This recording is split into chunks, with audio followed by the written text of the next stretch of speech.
After last season's defeat to the Toronto Raptors in the Eastern Conference Finals in a 7-game series that came down to the wire of Kawhi Leonard's game-winning shot, the Philadelphia 76ers made drastic changes to their roster and adjusted to certain moves that happened to them and tried to win an NBA championship. And coming into the season, numerous people had them as the favorites, or at least among the top contenders in the Eastern Conference.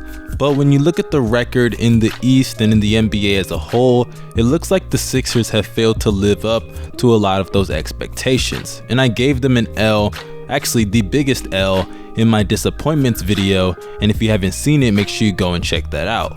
But I think one of the biggest factors of the Philadelphia 76ers disappointment this year has been the play of Joel Embiid. Don't get me wrong, Joel Embiid is definitely one of the better players in the NBA and is a top 3 player at his position, and you can make the valid argument that he is the best player at his position. This year he's putting up numbers of 23 points, 12 rebounds and 3 assists, while also shooting 47% from the field, 34 to 35% from 3, and also 81% at the charity strike. Those numbers are phenomenal. He's putting up great numbers offensively, and defensively he stayed relatively the same. I would say there's a little bit of a drop off, especially when it comes to his pick and roll defense, but a lot of that I chalk up due to injuries, and his lateral quickness may be suffering because of it. But as I look at Joel Embiid this season, I can't shake off this feeling that the Philadelphia 76ers are in with a rough road in the future of Joel Embiid and this organization. Because people forget that the Sixers gave him a 5-year max contract, and with the talent that Joel Embiid brings to any team in the NBA, I mean, you could put him on a team and he could take a team from being a good team to being a contender. That is the impact that Joel Embiid has, even in an era where back to the basket play is not as valuable as it used to be. But as I look at how he plays throughout the NBA season, primarily this year, I can't help but notice inconsistent play time after time after time. And when you combine that with injuries and the Philadelphia 76ers being so capped out as they are, they may have to make a decision on trading Joel Embiid, and that just might be the harsh reality and the harsh truth of Joel Embiid's career. But before we delve into that, make sure you drop a like down below, hit that comment section and let me know your opinions. I'm sure this would be a very polarizing video. I would love to know what you guys thought about it. Do not forget to hit that subscribe button and that bell to be notified after each and every single video that I post. But enough of those plugs, let's get into the harsh truth about Joel Embiid. Joel Embiid is easily one of the most unstoppable players in the NBA. And one-on-one, you can make a valid argument that he is the most unstoppable player in the league. His post game is incredible. It may not be on the Hakeem level that it was hyped up to be coming into the NBA and after his phenomenal rookie season, but it's still really solid and is effective enough to where he can be a superstar, or at least have a superstar type impact on an NBA team and put up elite numbers on the offensive side of the ball. Though the numbers show that his mid-range game has been terrible, I think that a lot of that has to do with the fact that he has to take more mid-range jumpers due to his teammates' unwillingness to do so. Yes, you know who I'm talking about. I'm talking about Ben Simmons. But there are still a lot of flaws in Joel Embiid's game, even on the offensive side of the ball. I think that when you look at his shot selection, yes, I know he has to take more threes than required due to his circumstances, but let's be honest, there are still times where Joel Embiid will throw up an ill-advised shot, whether it's from the mid-range or from 3,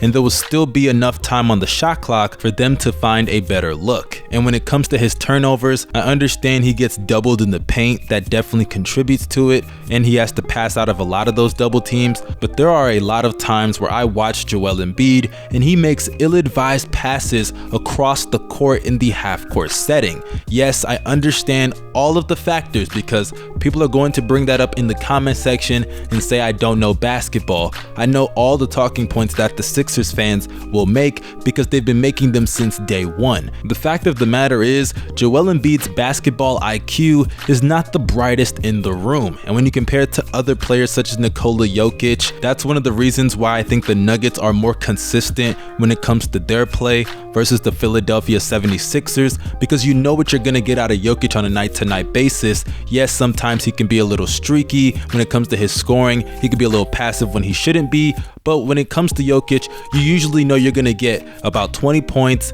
10 rebounds, and around 6 to 7 assists. Meanwhile, when you look at Joel Embiid, there are times where I'm saying, damn, this guy is so dominant. If he could play like this on a night-to-night basis, not only will he be one of the greatest centers to ever live, but he could arguably be the best player in the NBA. That's how good I believe Joel Embiid is when he is on. But that's the problem with Joel Embiid, when he is on.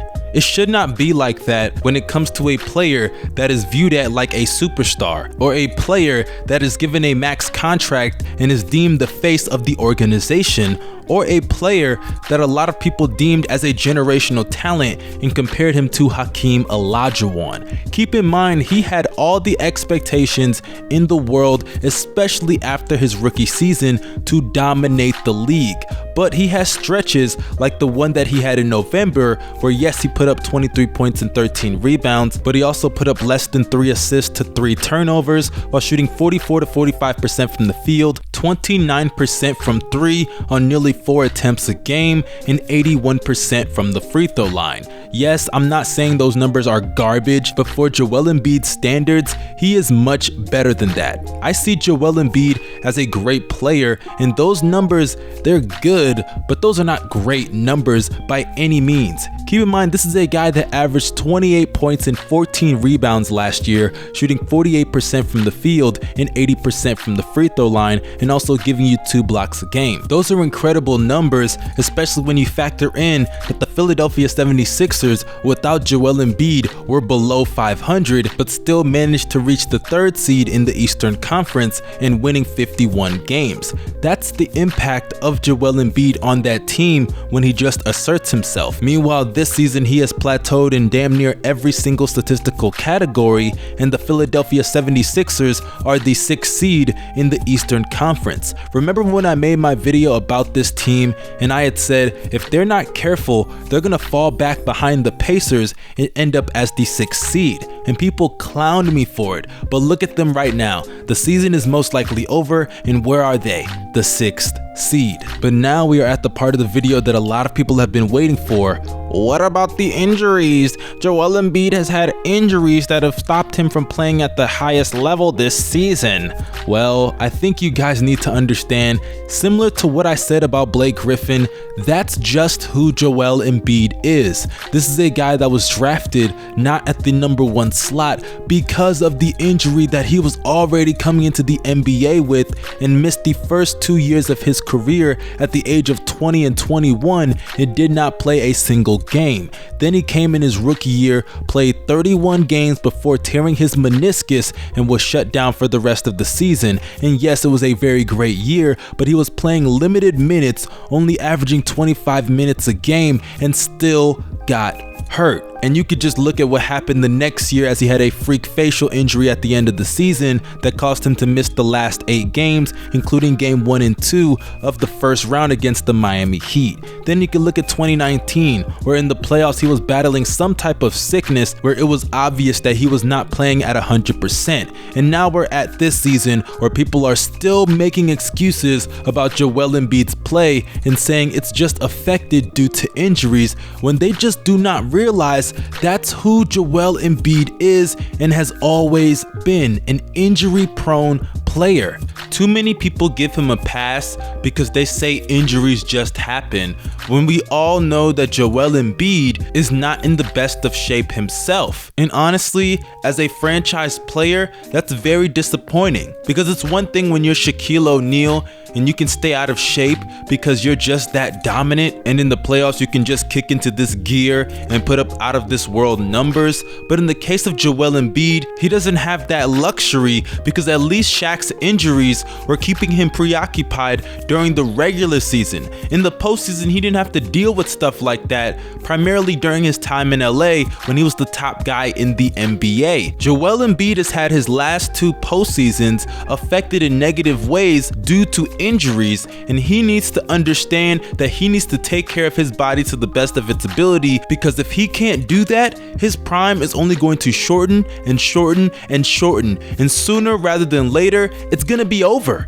And we're gonna have those kind of what ifs similar to that of Shaquille O'Neal, where we're like, damn, he was a great player, but he could have been greater had he stayed in shape. But the difference between him and Shaq is that one is a top 10 player of all time and the other was only a top 10 player in the NBA one time in his career, and that was 2018. But in conclusion, I'm not here to say that Joel Embiid has indeed peaked. My point in making this video is to inform a lot of people of who Joel Embiid is as a player and what he is capable of in the modern NBA, even for a player whose game is not completely tailor-made for 2020 NBA basketball.